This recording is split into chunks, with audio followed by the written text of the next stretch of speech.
అందరికీ నమస్కారం. శ్రీమద్ భగవద్గీత ఆధ్యాత్మిక రహస్యాలు శీర్షికలో శ్రీ శ్రీనాథ్ గారు ఈరోజు 100వ ధారావాహిక ప్రసంగంలో ప్రవేశించారు. వారికి కృతజ్ఞతలు, ధన్యవాదాలు రెండు కూడా. అలాగే వారికి స్వాగతం. Thank you.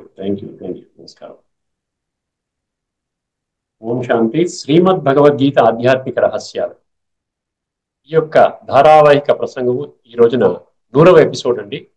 ఈ 100వ ఎపిసోడ్ తిలకిస్తున్నటువంటి గీతా ప్రేమికులు, తత్వాభిలాషులు, సత్యాన్వేషకులు, భగవంతుని యొక్క ప్రేమికులు, వీరందరికీ కూడా మనస్ఫూర్తిగా నమస్సుమంజలి. శ్రీమద్ భగవద్గీత ఆధ్యాత్మిక రహస్యాల్లో మనం ముందుగా ఏం చర్చించుకుంటున్నామండి? గత ఎపిసోడ్లో సుఖము, సాత్విక సుఖము యొక్క నిర్వచనము భగవంతుడు ఏ విధముగా ఇవ్వడం జరిగిందో మనం తెలుసుకున్నామండి. సాత్విక సుఖము అంటే ఏంటన్నారండి? ఒక్కసారి సంక్షిప్తంగా గుర్తు చేసుకుందాము. అభ్యాసేత్ రమతే దుఃఖాంతం చ నిగచ్చతి అన్నాడు అక్కడ. అంటే ఈ సుఖం ఎట్లా ఉంటుంది అంటే, మనం అభ్యాసం చేస్తున్నటువంటి విధానం ఏదైతే అభ్యాసం చేస్తున్నామో దానిలో మనం రమిస్తామంటే చాలా అద్భుతమైనటువంటి ఆనందాన్ని అనుభవం చేస్తాము. తర్వాత ఏమన్నారు? ఆ ఆనందం ఎంతవరకు తీసుకుని వెళ్తుందంటే సదాకాలికంగా నిలుస్తుంది అంటున్నాడు. దుఃఖాంతం అన్నాడు. అంటే దుఃఖం అనేది అంతమవుతుంది. అంటే ఇంకా జీవితంలో ఎటువంటి దుఃఖము మనకి రాదనమాట. అంత ఇప్పుడు సదా సుఖంగా, ఆనందంగా, నిండుగా, కలివిడిగా ఉంటాం అనమాట. ఇప్పుడు దానికి మనము రెండవ కేటగిరీ మనుషుల యొక్క లక్షణాలు తెలుసుకుందామండి. రాజసిక సుఖము అంటే ఏమిటి? ఇప్పుడు మనం ఏమన్నామండి? సాత్విక సుఖంలో ఏమన్నామండి? సాత్విక సుఖములో ఏమన్నామంటే ఎత్తదగ్రే విషమివ పరిణామే అమృతోపమ అని అన్నాం. స్టార్టింగ్ లో కొంచెం కష్టంగా ఉంటుంది. దాన్ని విషమివ అంటే విషమని కాదు, కొంచెం డిఫికల్ట్గా ఉంటుంది. కానీ అభ్యాసం చేయగా అది ఆ విషం ఏమవుతుందంటే అమృతము కింద పరిణామం చెందుతుందండి.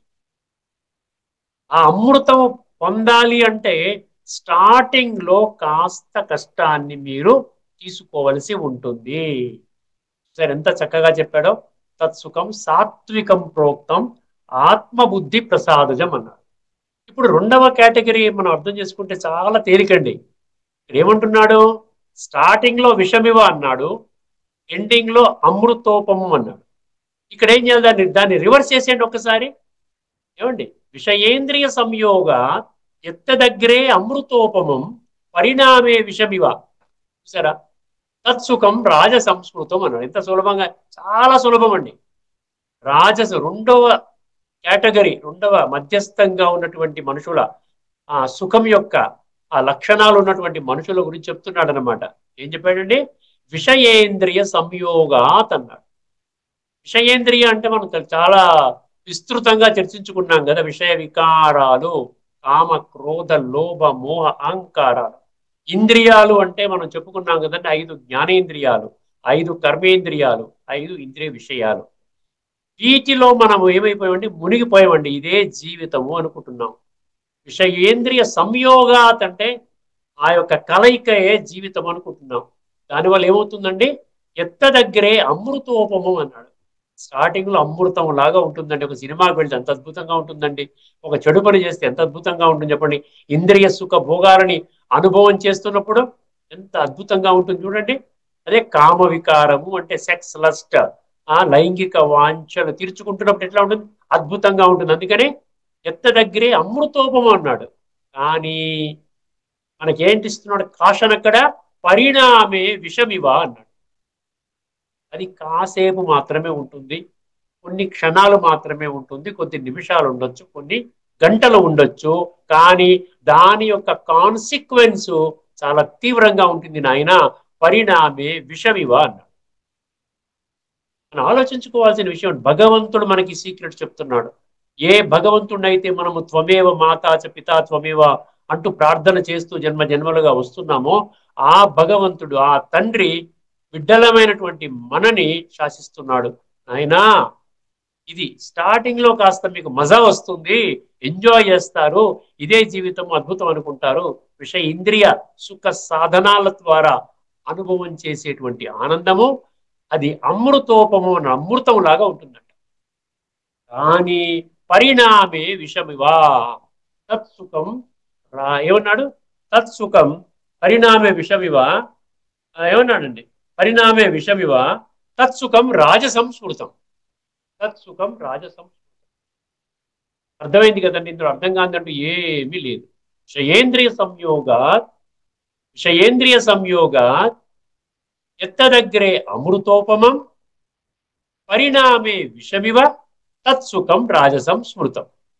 ఒక్కసారి ఇందులో ఏం చెప్పాడు ఒక్కసారి గమనిద్దామండి. భగవద్గీత పుస్తకంలో ఏముందో చూసినట్లయితే, విషయేంద్రియ సంయోగము వలన కలుగు సుఖము, విషయేంద్రియ సంయోగము వలన కలుగు సుఖము మొదట భోగానుభవ సమయమునందు అమృత తుల్యముగా అనిపించినను, ప్రాక్టికల్ గా ఇప్పుడు వర్తమానములోని మనుషుల యొక్క ఎటువంటి సుఖాన్ని వాళ్ళు అనుభవం చేస్తున్నారు, దానికి ఎలా అలవాటు పడిపోయి అదే జీవితం యొక్క లక్ష్యము గమ్యముగా జీవిస్తున్నారో, ఇది 70mm స్క్రీన్ లో చెప్తున్నాడు భగవంతుడు మనకి. మొదట భోగానుభవ సమయమునందు అమృత తుల్యముగా అనిపించినను పరిణామమున అది విషతుల్యమగును. అట్టి సుఖమును రాజస సుఖము అని అందురు. ఇప్పుడు తామసిక సుఖం గురించి కూడా చర్చించుకుంటే, ఈ యొక్క సుఖం యొక్క త్రివిధ త్రీ లెవెల్ ఫిల్టర్ టెస్ట్ అంటాం కదా, అయిపోతుంది. ఇప్పుడు సాత్విక సుఖములో ఏమన్నాడు? స్టార్టింగ్ లో విషములాగుంటుంది, కష్టం అనిపిస్తుంది, బట్ ఎండింగ్ లో అమృతం అన్నాడు. రాజసిక సుఖంలో ఏమన్నాడు? స్టార్టింగ్ లో అమృతం లాగుంటుంది, బాగా అద్భుతంగా ఎంజాయ్ చేస్తాము, తర్వాత కొన్ని గడియలో కొన్ని నిమిషాలు గంటలో తర్వాత బాధపడతాం. అబ్బా ఏమిటండి అంటాం, అబ్బా ఎందుకు ఇవన్నీ చేసుకున్నాను, నాకు చాలా ఇబ్బందిగా ఉంది. ఎందుకంటే నెగటివిటీ ఎప్పుడు మనకు సదాకాలికంగా సుఖం తీసుకొని రాదండి. ఇంద్రియ సుఖం అనేది టెంపరీ, విషయ వికారాల ద్వారా పొందే సుఖం టెంపరీ. ఇప్పుడు ఏమంటాడు? తామసిక సుఖం ఏమైంటుంది? రాజసిక సుఖం ఏమంటున్నాడు? స్టార్టింగ్ లో అమృతం లాగా ఉంటుంది, ఎండింగ్ లో విషము. తామసిక సుఖము స్టార్టింగు దుఃఖమే, ఎండింగు దుఃఖమే. స్టార్టింగు విషమే, ఎండింగు విషమే. గుర్తుపెట్టుకోండి, అదనమాట చెప్తున్నాడు. ఇప్పుడు జాగ్రత్తగా శ్లోకం వినండి. 18వ అధ్యాయంలోని 39వ శ్లోకం. 38 రాజసికము, 37 సాత్వికం, 37, 36, 37 సాత్వికం, 37 రాజసికము, ఏమండి 38 రాజసికము, 39 తామసిక సుఖము. ఎటువంటి సుఖంలో మనం ఉన్నాము మనం అర్థం చేసుకోవచ్చు. యదగ్రే చానుబంధే చ సుఖం మోహనమాత్మనః ప్రమాదాలస్య నిద్రాలస్య ప్రమాదోత్తం తామసముదాహృతం. అలా ఎంత అద్భుతంగా, ఎంత చక్కగా, ఎటువంటి సంశయం లేకుండా మన మీద భాష్యం అంటున్నాం. ఇక్కడ భాష్యానికి ఏమి ఛాన్స్ లేదండి. యథార్థంగా భగవంతుడు మనకు ఒక ఇన్స్ట్రక్షన్ ఇస్తున్నాడు, ఎడ్యుకేషన్, విద్యని బోధిస్తున్నాడు, ఆధ్యాత్మిక విద్యని. మనకి ఏం చెప్తున్నాడు? యదగ్రేచానుబంధేచ. అగ్రే అంటే స్టార్టింగ్, అనుబంధం అంటే ఎండింగ్. యదగ్రేచానుబంధేచ సుఖం మోహనమాత్మన. ఏమండి సుఖం ఎట్లా ఉంటుందంట? మోహనము ఆత్మన అంటే ఈ శరీరం ఆత్మని మరిచిపోయి నేను దేహము అన్న విధానములో పడిపోతుందంట. ఎక్కడైతే మోహ అనే పదం వస్తే అటాచ్మెంట్ అంటారు. Attachment not to the soul but attachment to the body. అర్థమైంది? బాడీతో వచ్చే సుఖం టెంపరీ. ఎందువల్ల చెప్పండి? బాడీతో వచ్చే సుఖం ఎందువల్ల టెంపరీ అంటే, బాడీయే టెంపరీ, బాడీ వినాశి శరీరం నుండి దాని యొక్క మాధ్యమముగా అవినాశి సుఖం మనం ఏమైనా ఎంజాయ్ చేయగలుగుతామా? ఆలోచించండి ఒక్కసారి. కామన్ సెన్స్, శాస్త్రజ్ఞానం అక్కర్లే, పెద్ద పెద్ద డిగ్రీలు అక్కర్లేదు, కేవలం ఇంగిత జ్ఞానం సరిపోతుంది. అరే వినాశి శరీరం ద్వారా వినాశి సుఖం దొరుకుతుంది, అవినాశి ఆత్మ ద్వారా అవినాశి సుఖం దొరుకుతుంది. ఇంతకంటే వేరే ఏమైనా చెప్తారా ఎవరైనా? యదగ్రేచానుబంధేచ సుఖం మోహనమాత్మన. దాని నుండి మనకి ఏమొస్తాయంట? నిద్ర, ఆలస్య, ప్రమాదోత్తం అన్నాడు. నిద్ర అంటే ఏంటి? ఎప్పుడు నిద్రపోతూ ఉంటాం.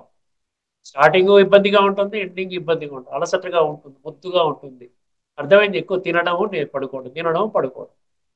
ఆలస్య అంటే ఏంటి? లేజినెస్ అన్నమాట. సోమరితనం డెవలప్ అవుతుంది. ఏ పని చేయము. 24 గంటలు అలా గడిచిపోతుంది. పొద్దున్న తినడంలో గడిచిపోతుంది, మళ్ళీ పడుకుంటాం, మళ్ళీ మధ్యాహ్నం లెగుస్తాం, మళ్ళీ తింటాం, మళ్ళీ పడుకుంటాం, మళ్ళీ రాత్రి లెగుస్తాం, మళ్ళీ తింటాం, మళ్ళీ పడుకుంటాం, మళ్ళీ తెల్లారమాని మళ్ళీ 24 గంటలు అయిపోయిందంటే మన జీవితంలో ఒక రోజు కట్ అయిపోయింది. గుర్తుపెట్టుకోండి. మీరు భలే 100 సంవత్సరాలు, 90 సంవత్సరాలు, 80 సంవత్సరాలు బ్రతుకుతున్నారు. మన ఆయుష్ ఆ విధంగా ఒక్కొక్క రోజు కట్ అయిపోతుంది. ఏమి సాధించాము? ఆత్మకి ఏమైనా మనం దానికి ఏమన్నా కాస్త అందంగా తయారు చేసుకున్నామా? ఆత్మను శుద్ధి చేసుకున్నామా? చేసుకోలేదు. ఇదంతా కూడా దైహిక దేహభ్రాంతిలో చేసేది నిద్ర, ఆలస్య, ప్రమాద. ప్రమాద అంటే ఏంటంటే నిర్లక్ష్యంగా చేసే పనులు అనమాట. ఎందుకు పనికిరాదు. అది శరీరానికి ఆనందం ఇవ్వదు, ఆత్మని శుద్ధి చేయదు. ఊరికని పనికిరాని మాటలు, పనికిరాని ఆలోచనలు, పనికిరాని కర్మలు, మనకి పనికిరాదు, ఇతరులకు పనికిరాదు. అటువంటివన్నీ కూడా నిర్లక్ష్య వైఖరితో వేస్ట్గా చేసే పనులు అనమాట. అది దాన్ని ఏమంటారు? ప్రమాదం అంటున్నారు. నిద్ర, ఆలస్య, ప్రమాదోత్తం ఏమన్నాడండి? తామసముదాహృతం అన్నాడు. ఇది తామసిక సుఖము యొక్క లక్షణము. చాలా వరకు ఇప్పుడు వర్తమాన సమయంలో మనుషులు ఈ విధంగానే గడుపుతున్నారు అనడానికి ఎటువంటి అతిశయోక్తి లేదు. ఇందులో ఏమి చూడ ఒకసారి చూపించండి, ఇది చూద్దాము. నిద్ర, సోమరితనము, ప్రమాదము. ప్రమాదం అంటే బ్రాకెట్లో మోహం అని ఇచ్చాడు. మోహం ప్రమాదముల వలన ఉత్పన్నమగు సుఖమును తామస సుఖము అని అందురు. ఇట్టి సుఖము భోగ సమయమునందును పరిణామమునందును ఆత్మను మోహింపచేయును. అర్థమైందంటే ఆత్మజ్ఞానము లేదు. ఆత్మజ్ఞానము లేదు అంటే ఏంటి? నేను దేహం అనుకునే 24 గంటలు జీవిస్తున్నాను, 365 రోజులు జీవిస్తున్నాను. కాబట్టి ఏమైంది? మోహమే ఉంటుంది. నేను దేహం అన్నప్పుడు వేరే ఆత్మజ్ఞానం లేదు కదా, ఒకటే. అదే దాన్ని ఏమన్నాడు? తామసిక జ్ఞానం అన్నాడు. ఎత్తు కృష్ణవద్ ఏకస్మిన్ కార్యే సక్తం అహైతుకం అతత్వార్థం అల్పం చ తామసం ఉదాహృతం అన్నట్టు చూరా. అంటే శరీరమే జీవితము, నేనే శరీరము. చనిపోయినప్పుడు ఆత్మని క్షణం గుర్తు చేసుకుందాం. ఎవరైనా చనిపోయినప్పుడు, మనం చనిపోతే మనం గుర్తు చేసుకోలేం కదా. ఆత్మ వెళ్ళిపోతే మనం ఏం గుర్తు చేసుకుంటాం? మన బంధుమిత్రులు గుర్తు చేసుకుంటారు. అందుకని ఏమంటున్నాడు? ఈ విధంగా పరిణామమునందును భోగ సమయమునందును ఆత్మను చేయుచుండును. ఇది తామసిక సుఖం అని అన్నాడు. ఇప్పుడు మనం ఏం చేద్దాం? మన యొక్క మెయిన్ టాపిక్ ఏదైతే ఉందో, ఒక్క భగవంతుడే సర్వశక్తిమంతుడు. నేను తదుపరి ఎపిసోడ్లో ఇప్పుడు సుఖం 3 లక్షణాలు అయిపోయింది కదండి. కర్మ యొక్క 3 లక్షణాలు మనం చర్చించుకోబోతున్నామండి. తదుపరి ఎపిసోడ్ నుండి మరొక 2 ఎపిసోడ్స్లో సాత్విక కర్మ అంటే ఏమిటి, రాజసిక కర్మ అంటే ఏమిటి, తామసిక కర్మ అంటే ఏమిటి చెప్పుకుంటాం. ఓకేనండి. ప్రతి ఒక్క ఎపిసోడ్లో ఈ విధంగా చెప్పుకుంటూ ఉంటే సతో రజో తమో మనం ఎక్కడున్నామో మనకు అర్థమవుతుంది. వీలైనంత వరకు మన బుద్ధి అంగీకరిస్తే, మన జ్ఞానము ఆ లెవెల్కి వెళ్ళగలిగితే, అర్థమైందని భగవంతుడి మీద అంత ప్రేమ అనురాగం జనరేట్ కాగలిగితే తప్పకుండా తామసికం నుండి మనం సాత్వికంలోకి పరివర్తన చెందడానికి ఒక సువర్ణ అవకాశము భగవంతుడు మనకి కల్పిస్తున్నాడు. ఇప్పుడు ఒక్క భగవంతుడే పతిత పావనుడు. భగవంతుడు పతిత పావనుడు అంటే భగవంతుడు పతిత పావనుడు కాదు. ఏమనుకున్నామండి? ఒక్క భగవంతుడే సర్వశక్తివంతుడు. సర్వశక్తివంతుడు భగవంతుడైనప్పుడు, ఆ భగవంతుడే నా తండ్రి అయినప్పుడు నేనెందుకు శక్తిహీనంగా ఉన్నాను? శక్తి అంటే ఈ మసిల్ పవర్ కాదండి, బాహుబలం కాదండి, ఆంతరిక శక్తి, ఆత్మశక్తి. అర్థమైందండి? నేను ఎందుకు బలహీనంగా ఉన్నాను? విల్ పవర్ అంటాను చూసారా, అదన్నమాట. గట్టిగా సన్నగా ఉన్నవాళ్ళు గట్టి విల్ పవర్ ఉందనుకోండి, అద్భుతాలు చేస్తూ ఉంటారు. ఇక్కడ శరీరంతో బాగా ఉన్నవాళ్ళు ఏం చేయలేరు. అర్థమైందండి? ఎందుకు? ఎలాగా? ఒక్కసారి భగవంతుడేమో దివ్య గుణాల సాగరుడు, నాకు ఎటువంటి గుణాలు లేవు. భగవంతుడు సర్వశక్తివంతుడు, నాకు ఎటువంటి శక్తులు లేవు. భగవంతుడు పతిత పావనుడు, నా తండ్రి పతిత పావనుడు, నేను పతితంగానే ఉన్నాను. ఏమండి? ఆలోచించండి. భగవంతుడు సత్యము, నేను అసత్య మార్గంలో నడుస్తున్నాను. భగవంతుడు ఒక్కరే భగవంతుడు, కానీ నేను అందరినీ భగవంతుడు అంటున్నాను. ఎక్కడ ఏ ఒక్క కండిషన్ని మనం ఫుల్ఫిల్ చేస్తామో చెప్పండి? భగవంతుడా అని అంటే అయిపోయిందా? కష్టాలు వచ్చినప్పుడు భగవంతుడా. అదేదో కబీర్దాసు దోహా ఉంది చూసారా, దుఃఖమే సిమిరను సబుకరే. అత్యంత అధిక దుఃఖం వచ్చినప్పుడు, ఉన్నట్టుండి యాక్సిడెంట్ అయిపోయింది, భగవంతుడా అంటాం. ఉన్నట్టుండి బైపాస్ సర్జరీ జరిగింది, ఎవరో మన చుట్టాలకి వాళ్ళకి, భగవంతుడా హెల్ప్ చేయండి అంటాం.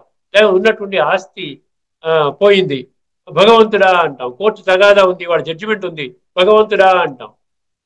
అంటే కష్టాలు వచ్చినప్పుడేనా భగవంతుడు? సుఖమును అక్కర్లేదా? అందుకనే కబీర్ దాస్ ఏమన్నాడంటే 2 కళ్ళు లేవు ఆయనకి, 2 కళ్ళు పొడి చేసుకున్నాడు ఆయన. ఎందుకంటే ఈ కళ్ళ ద్వారా ప్రపంచం అంతా దుర్గంధం కనబడుతోంది, నాకు ఇదంతా చెడే, ఇంద్రియ సుఖం కోసం పాకులాడుతూ ఉంది, నా కళ్ళు అక్కర్లేదని కళ్ళు తీసేసుకున్నాడు. ఆయన ఏమి రాశాడు చెప్పండి? దుఃఖమే సిమిరణ సబుకరే, సుఖమే కరేన కోయి, సుఖంలో ఎవ్వరు చేయరంట. ఆ లెవెల్లో మామూలుగా చేసేవంటే ఏదో కర్మకాండ మొక్కుబడిగా పూజలు చేసుకున్నాం, అది వేరే విషయం. కానీ ఏ లెవెల్లో అయితే ఇంత తీవ్రమైన తీక్షణమైన విధంగా మీరు భగవంతుడి గురించి ఒక ఆర్ద్రతతో, ఆవేదనతో, ఆరాధనతో, భక్తితో సత్యంగా భగవంతుడా నీవు నన్ను గట్టెక్కించాలి, చాలా కఠినాతి కఠినమైన పరిస్థితిలో ఉన్నాను, అది దుఃఖంలో చేస్తారు అంటున్నాడు. అదే లెవెల్లో మీరు సుఖంలో ఎందుకు చేయకూడదండి? సుఖమే కరేనకు ఎవ్వరు చేయరంట.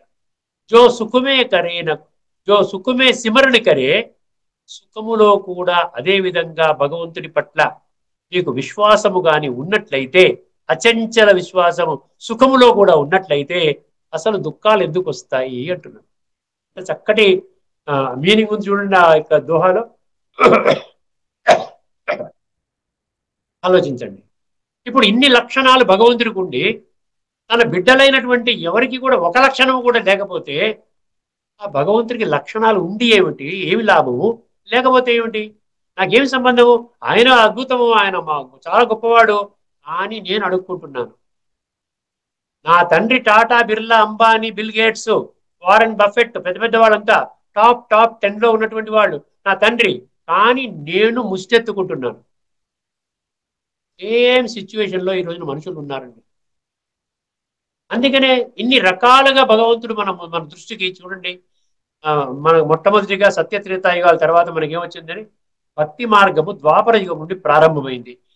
ద్వాపర యుగం నుంచి ప్రారంభమైనప్పుడు ఏమైపోయారు? ధర్మ పితలు వచ్చారు. అర్థమైందండి? ఇబ్రాహీం ద్వారా ఇస్లాం ధర్మం స్థాపన అయింది. దాని డీటెయిల్స్ అన్ని తర్వాత చెప్తాను మీకు. అర్థమైందండి? అదేవిధంగా గౌతమ బుద్ధుడి ద్వారా బౌద్ధ ధర్మం స్థాపన అయింది.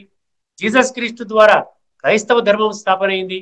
అదేవిధంగా ఆదిశంకరాచార్య గారి ద్వారా రకరకాలుగా ఈ హిందూ మతంలో కూడా ఆ విధంగా కూడా మనం స్థాపన అయినట్టుగా ఇంకా ఎంతో మంది హిందూ ధర్మాన్ని ముందుకు తీసుకుని వెళ్తూ సాధువులు, సంతులు, ఋషులు, మునులు వాళ్ళు పవిత్రత అనే ఒక గుణాన్ని ధారణ చేసుకుంటూ ప్రజల ముందుకి చక్కగా చక్కటి ప్రవచనాలు చెప్పుకుంటూ వాళ్ళు చెప్తున్నారుగా. మళ్ళీ మనం మారాలి కదా. మనం ఎందుకు మారడం లేదు? ఆలోచించండి. ఎంతమంది వేల సంఖ్యలో ఉన్నారండి ఈ రోజున, వందల వేల లక్షల సంఖ్యలో ఉన్నారు, మంచి మాటలు చెప్పేవాళ్ళు ఉన్నారు. భక్తి ఛానల్స్ ఉన్నాయి, కొన్ని భక్తి టీవీ అని ఉంది, అదేవిధంగా క్రైస్తవ ఛానల్స్ కొన్ని ఉన్నాయి, ఈ ముస్లిం ఛానల్స్ కొన్ని ఉన్నాయి, ఈ విధంగా భక్తి ఛానల్స్ కూడా తెలుగులో కూడా రకరకాల ఛానల్స్ ఉన్నాయి. వాళ్ళంతా ఏం చెప్తున్నారు? మంచి చేయమని చెప్తున్నారుగా. ఎక్కడైనా ఏ ఛానల్లో కానీ ఏ వ్యక్తి ద్వారా, ఏ ప్రవచనకర్త అద్భుతమైనటువంటి చాలా విశిష్టమైనటువంటి పేరు ప్రతిష్టలు ఉన్నటువంటి ప్రవచనకర్త ద్వారా ఎక్కడైనా మీరు చెడు పనులు చేసుకున్నా పర్వాలేదు, నా ప్రసంగం వింటే మీకు పుణ్యం అవుతుంది, మీరు స్వర్గంలోకి వెళ్తారు అని ఎక్కడైనా చెప్పడం జరిగిందా? ఏ ధార్మిక గ్రంథంలో రాయబడిందా? వేదాలలో చెప్పారా? ఉపనిషత్తుల్లో చెప్పారా? భగవద్గీతలో చెప్పారా? ఎక్కడైనా మీరు చూడండి. ఒక సినిమాకు వెళ్ళారనుకోండి, అక్కడ హీరో అనే పాత్ర ఉంటుంది. హీరో అనే పాత్ర ఎందుకున్నది అక్కడ? హీరో అనే పాత్ర కఠినాతి కఠినమైన పరిస్థితుల్లో కూడా మంచి మార్గాన నడుస్తాడు. చివరికి మంచే గెలుస్తుంది, సత్యమేవ జయతే అదే అంటారు. ట్రూత్ ఇస్ బిట్టర్ అంటారు. సత్యం అనేది చేదుగా ఉంటుంది, పుల్లగా ఉంటుంది అంటారు కదా. కానీ సత్యమే చివరికి గెలుస్తుంది, అది కూడా అంటాం కదా. ట్రూత్ అలోన్ ట్రయంప్స్ అంటాం. అలాంటప్పుడు ఎందుకు ఇంతమంది చెప్పి ధర్మపితలు వచ్చారు, మళ్ళా దేవీ దేవతల యొక్క పూజ ద్వారా కూడా మీకు పాజిటివ్ వైబ్రేషన్స్ వస్తున్నాయి. 33 కోట్ల దేవీ దేవతలు, ఎంతో మంది ధర్మపితలు, వందల వేల సంఖ్యలో సాధువులు, సన్యాసులు వాళ్ళ యొక్క జీవితాన్ని త్యాగం చేసుకుని కాషాయ వస్త్రాలు వేసుకుని కాస్త సమాజానికి మంచి చేద్దాము, విషయ వికారాల వలయం నుండి తప్పిద్దాము అనుకున్నారే, అయినా కూడా కదలలేదే. కేవలము వినేసి వదిలేస్తున్నాం కదా. వినేసి బాగుందని తప్పట్లు కొట్టేస్తున్నాం, చాలా బాగా చెప్పారు, చాలా బాగా చెప్పారు, కానీ ఈ చెబుతా వింటున్నాం, ఈ చెబుతా విడిచిపెట్టేస్తున్నాం. ఇంటికి వెళ్ళిన తర్వాత ఒక చిన్న పరిస్థితి వచ్చినా కూడా తట్టుకోలేని పరిస్థితిలో ఉన్నాం. అలాంటప్పుడు భగవంతుడు ఏం చేయాలి? భగవంతుడు అయితే తండ్రి కదా, తండ్రి అలా ఊరుకుంటాడా? మన సర్వశక్తివంతుడైన ఎన్ని అధ్యాయాలు, ఎన్ని ఎపిసోడ్స్ లో మనం చర్చించుకున్నామండి ఆ యొక్క భగవంతుడి యొక్క శక్తి, ఎంత శక్తి ఉందో అనేది. ఓమ్ని పొటెంట్ అంటారు కదా. ఇంకా గత్యంతరము లేదు భగవంతుడికి, గుర్తుపెట్టుకోండి. అందుకని కాలచక్రములో కలియుగం యొక్క అంతిమ సమయములో, నూతన యుగం ఆరంభ సమయములో ఇంకా స్వయముగా నేనే వచ్చి వీళ్ళకి చెప్తే కానీ వీళ్ళ బుర్రలు పని చేయటం లేదు, బుద్ధి నేత్రాన్ని మూసుకున్నారు, అంధవిశ్వాసంతో జీవితం గడుపుతున్నారు. ఇంకా నేను రాక తప్పదు. అందుకని ఏ కారణంగా వస్తానని చెప్పాడు? యదా యదా హి ధర్మస్య గ్లానిర్భవతి భారత అభ్యుత్థానం అధర్మస్య తదాత్మానం సృజామి.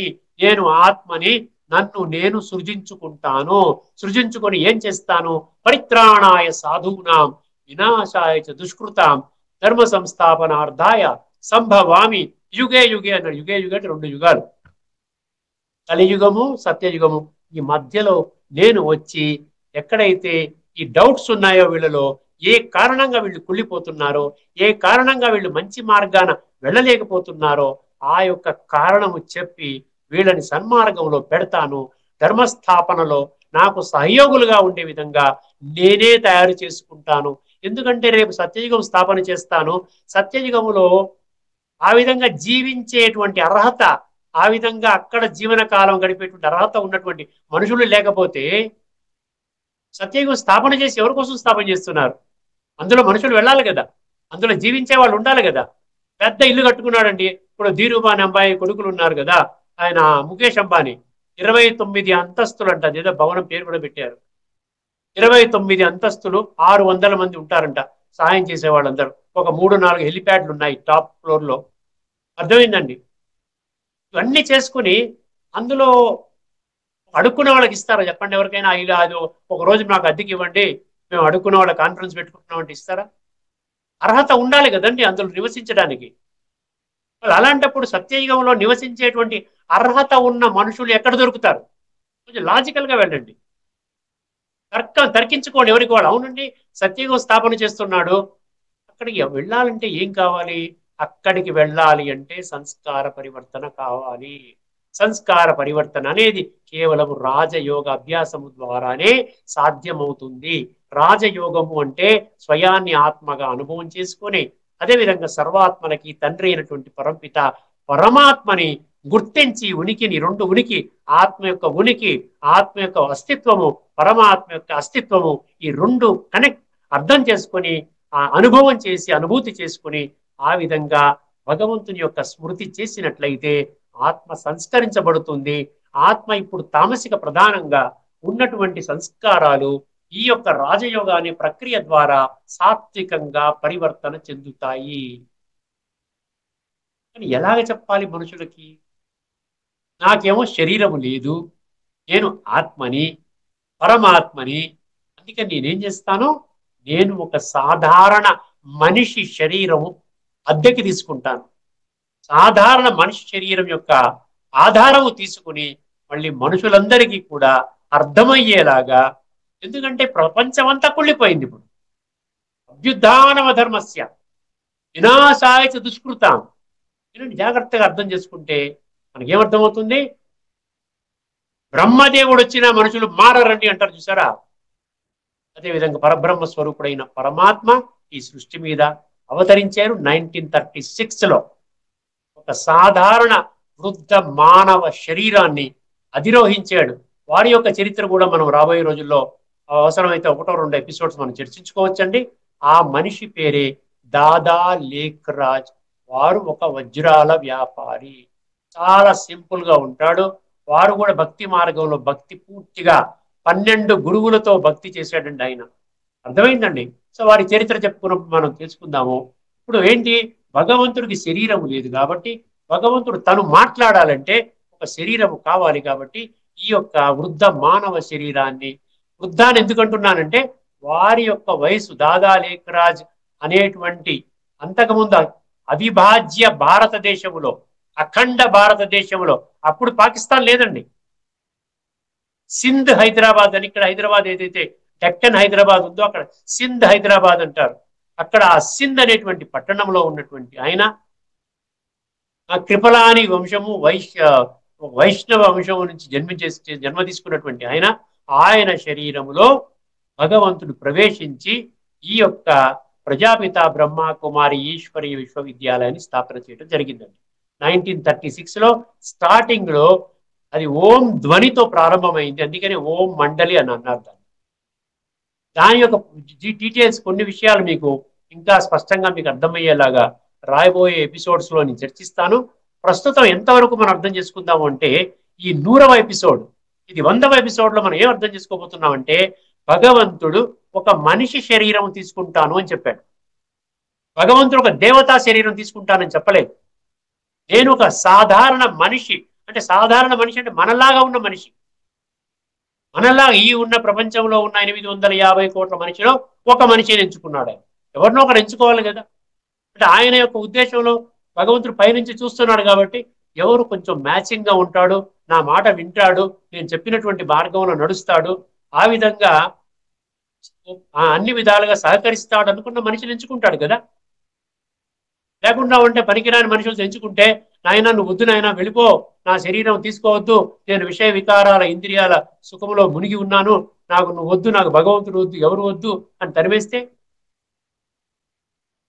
అందుకనే మనం ఇక్కడ 9వ అధ్యాయంలో 11వ శ్లోకం చెప్పి ముగిస్తున్నాను. 9వ అధ్యాయం 11వ శ్లోకంలో నేను మనిషి శరీరంలో వస్తాను అన్నాడు. ఇది కొంచెం ఉపోద్ఘాతం మీకు ఎందుకు చెప్పాను అంటే ఏదో ఒక శ్లోకం చెప్పి మీనింగ్ చెప్పేస్తే మామూలుగా భక్తి మార్గంలో విన్నట్టుగా పఠన పారాయణ శ్రవణంలా విడిచిపెట్టిస్తారు. ఒక సాధారణ మనిషి శరీరంలో వస్తాను, ఒక మనిషి అన్నాడు అక్కడ. 9వ అధ్యాయం 11వ శ్లోకం వినండి జాగ్రత్తగా. అవజానంతి మా మూఢ మానుషిం తనుమాశ్రితం అన్నాడు. అవజానంతి మా మూఢ మానుషిం తనుమాశ్రితం పరంభావమజానంత మమ భూత మహేశ్వరం. ఈ 4 పంక్తులు మీకు వివరిస్తాను. దాంతో ఈ 100వ ఎపిసోడ్ మనం పరిపూర్ణం చేసుకుందామండి ఒక 5 నిమిషాల్లో. అవజానంతి అన్న, జానంతి అంటే తెలుసుకోవడం అండి, అవజానంతి అంటే అర్థం చేసుకోవట్లేదు. ఎవరు అర్థం చేసుకోరంట? అవజానంతి మాం అంటే నన్ను, మూఢా మూఢత్వములో ఉన్నటువంటి వాడు. మూఢ అంటే మీనింగ్ ఏంటి? మూఢ అంటే నేను దేహము అన్న దైహిక భ్రాంతిలోనే 100% జీవితాలను గడిపేవాడు. అవజానంతి మా మూఢ. 2వ పంక్తి ఏంటంటే అండర్లైన్ చేసుకోండి, మానుషీం తను ఆశ్రితం. నేను ఒక మనిషి అన్నాడు అక్కడ. మనిషి అంటే మనమేనండి. మనిషి అంటే మళ్ళీ అక్కడ ఏదో వేరే చెప్పకూడదు. మానుష్యం తను ఆశ్రితం దేనికోసం వస్తాడంట? పరంభావము అన్నాడు. పరమ లక్ష్యము, పరమ సంకల్పము, సుప్రీం థాట్ ఏమిటి? సృష్టి పరివర్తన. సృష్టి పరివర్తన అంటే మనుష్య సృష్టి పరివర్తన. మనుష్య సృష్టి పరివర్తన అంటే 850 కోట్ల మనుషుల సంస్కారాల పరివర్తన. ఇదనమాట. అర్థమైందండి? పరంభావం, అది పరంభావం. పరంభావం అజానంత, ఎరుగని వారు ఉన్నటువంటి వాళ్ళంతా కూడా మూఢులు అన్నాడు కదా. పరంభావం ఎరుగని వారు ఏమంటారు? నన్ను సాధారణ మనిషిగా ఏదో నడుస్తోందండి, ఏదో బ్రహ్మకుమారి సంస్థ, ఏదో ఒక గురువుని పెడతారు, వాళ్ళు ఒక మనిషిని పెడతారు, పూజ చేసుకుంటారు, ఏదో చేస్తున్నారు. వాళ్ళ విధానం మన హిందూ ధర్మానికి సరిపోదు, సనాతన ధర్మంకు అర్థం కాదు, వాళ్ళు ఒక ప్రత్యేకమైన విధానంలో ఉన్నారు. ఇటువంటి విధంగా వాళ్ళు భగవంతుడిని కూడా తేలికగా తీసుకుని రిజెక్ట్ చేసి ఆ విధంగా వాళ్ళ విధానం ఏ విధంగా నడుస్తున్నారో అదే విధానం గొప్పదనుకుని భావిస్తారు. పరంభావమజానంత మమ భూత మహేశ్వరం అన్నాడు. మమ అంటే నేను, భూత అంటే ఏం చెప్పాను మీకు? భూత అనే పదం ఎక్కడొచ్చిందో 850 కోట్లు పంచభూతాలతో తయారు చేయబడిన వస్త్రము ఈ యొక్క శరీరాన్ని ధరించి తమ యొక్క పాత్రని, విద్యుక్త పాత్రని ఈ సృష్టి నాటక రంగంపై ఈ విధంగా చేసేవాళ్ళు అనమాట, అధిరోహించేవాళ్ళు. అది పరంభావం అజానంత మమ భూత మహేశ్వరం. ఈశ్వరుడు అంటే ఏంటండి? ఈశ్వరుడు అంటే కంట్రోలర్ అండి. ఈశ్వరుడు అంటే రూలర్ అండి, శాసకుడు అనమాట. ఈ విశ్వం అంతా కూడా నా కంట్రోల్లోనే ఉంది. నేను మహేశ్వరం అంటే సుప్రీం కంట్రోలర్. ఆ విషయాన్ని తెలుసుకున్నటువంటి వాళ్ళు నేను సాధారణ మనిషి శరీరంలో వచ్చి నేను గొప్ప పని చేస్తుంటే సంస్కార పరివర్తన అనేటువంటి యజ్ఞాన్ని నేను ప్రారంభించి ఆ యజ్ఞానికి ఏం పేరు పెట్టారు తెలుసా? తర్వాత మీకు ఎపిసోడ్ మీకు ఎక్స్ప్లెయిన్ చేస్తాను. రాజస్వ అశ్వమేధ అవినాశి రుద్ర గీతా జ్ఞాన యజ్ఞము. అంతవరకు తెలుసుకోండి. అర్థమైందండి? ఆ విధంగా వస్తే నన్ను చులకనగా చూస్తున్నారు, తేలికగా చూస్తున్నారు, నన్ను విశ్వసించటం లేదు.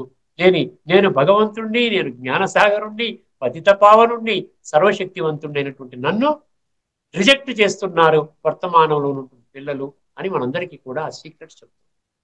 ఇక్కడితో మనం ఇందులో భగవద్గీతలో 9, 11 ఏమి ఇచ్చాడో చెప్పేసుకుని ముగించుకుందామండి. ఒక్క నిమిషంలో పూర్తి అయిపోతుంది. 9వ అధ్యాయంలో భగవద్గీత చాలా ముఖ్యమైనటువంటి అనంతిమ మూడ. నా పరమ భావములు ఎరుగని మూఢులు సర్వ ప్రాణులకును మహేశ్వరుడు బ్రాకెట్లో ప్రభువును అని ఇచ్చాడు అయిన నన్ను లోక కళ్యాణమునకై అవతారములను ఎత్తిన కారణమున సామాన్య మానవునిగా భావించి తక్కువగా ఊహింతురు అని అన్నాడు. ఇక్కడతో ఈ ఎపిసోడ్లో మన చర్చని, ఈ 100వ ఎపిసోడ్లో మన చర్చని చాలా ముఖ్యమైన ఎపిసోడ్ అండి. ఇది చాలా సీరియస్ గా తీసుకోవాల్సిన విషయం ఇవన్నీ కూడా. తర్వాత ఎన్నో మరికొన్ని శ్లోకాలు ఉన్నాయి.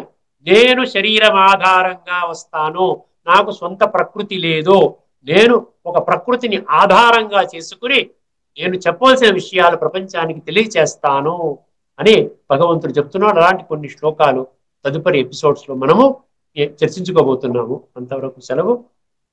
లోకా సమస్త సుఖినో భవంతు. ఓం.